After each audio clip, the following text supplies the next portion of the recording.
Morning to you and good morning to everyone. देखिए, Bajaj finance पर जो रिपोर्ट है वो थोड़ी मिक्स्ड है, लेकिन लार्जली अगर आप देखें तो पॉजिटिव है। एक अंडर परफॉर्मर की कॉल आई है मैक्वेरी की तरफ से, टारगेट प्राइस नीचे का है 7% डाउन का, लेकिन उसके अलावा अगर आप देखें Jefferies, Nomura, HSBC, JP Morgan सभी पॉजिटिव है। 1210 तक का हाईएस्ट टारगेट प्राइस आया है, यानी कि 23-24% का अपसाइड पोटेंशियल बजाज फाइनेंस में देख रहे हैं।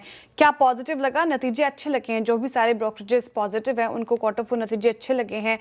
नोमुरा का मानना है कि कंपनी का फोकस प्रॉफिटेबिलिटी इंप्रूव करने पर है। ग्रोथ अगर आप देखें तो लोन बुक ग्रोथ 22 से 24%, फाइनेंशियल 27 तक आंकी गई है। लॉन्ग टर्म में 23 से 25% का लोन बुक ग्रोथ देखने को मिलेगा। पॉजिटिव सबसे अच्छी चीज लगी, एसेट क्वालिटी स्ट्रांग रही है क्वार्टर फोर में। प्रोविजन कवरेज इंप्रूव हुआ है और रिटर्न ऑन एसेट अगर उसकी बात करें तो टारगेट जो है वो 4.3 से 4.7% का है, जो कि बहुत ही स्ट्रांग है, ऐसा मानना है नोमुरा का। HSBC ने सबसे बड़ा पॉजिटिव कहा कि जो फाइनेंशियल 27 की क्रेडिट कॉस्ट गाइडेंस आई है वो ये है कि 15 से 30 बेसिस पॉइंट कम हो सकता है। ये सबसे बड़ा पॉजिटिव था इस रिजल्ट में, इसलिए वो भी काफ़ी पॉजिटिव है। और साथ ही कुछ ट्रेंड्स की भी बात की उन्होंने। नेट इंटरेस्ट मार्जिन थोड़ा आगे चलकर कम हो सकता है, लेकिन नॉन इंटरेस्ट इनकम 16 से 18% ग्रो होगी।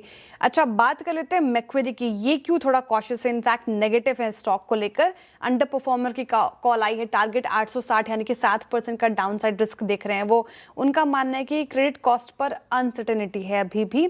गाइडेंस बहुत ऑप्टिमिस्टिक उनको लगी नहीं, इसलिए एक बड़ा रिस्क देखने को मिल रहा है। और साथ ही अगर उनका मानना है कि अगर इन्वायरमेंट खराब हुआ तो स्टॉक में डी रेटिंग हो सकती है, इसलिए वो नेगेटिव है। राइट सर, ब्रोकरेजेस भी काफी बुलिश है नवीन फ्लोरिन को लेकर। नंबर्स के बाद जेफरीज और डैम कैपिटल की रिपोर्ट आ गई है।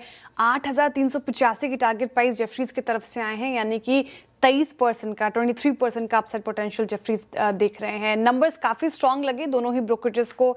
एबिटा 19% बीट हुआ है, पैट 30% बीट हुआ है। ग्रो ड्राइवर्स आगे रहेंगे नवीन फ्लोरिन में। जेफरीज का मानना है कि स्पेशलिटी केमिकल्स और साथ ही CDMO ये बिजनेस अच्छा करेगा नवीन फ्लोरिन के लिए। विजिबिलिटी काफ़ी स्ट्रांग है, multi year contracts plus capacity expansion, यानी कि फ्यूचर अर्निंग्स क्लियर दिख रही है। बैलेंस शीट मजबूत है कंपनी की, नेट कैश है, कोई डेट प्रेशर नहीं है। आउटलुक काफ़ी पॉजिटिव है। फाइनेंशियली 27-28 के लिए प्रॉफिट एस्टिमेट्स बढ़ाए गए हैं ब्रोकरेजेस की तरफ से। 24% EPS केगर 26 और 28 में।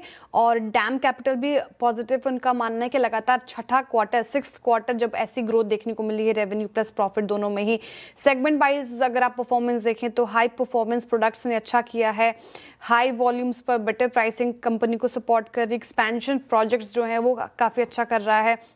प्रोजेक्ट नेक्टर फाइनेंशियल 27 तक 75 से 80% यूटिलाइजेशन एक्सपेक्टेड है उससे। CDMO बिजनेस भी काफ़ी अच्छा कर रहा है।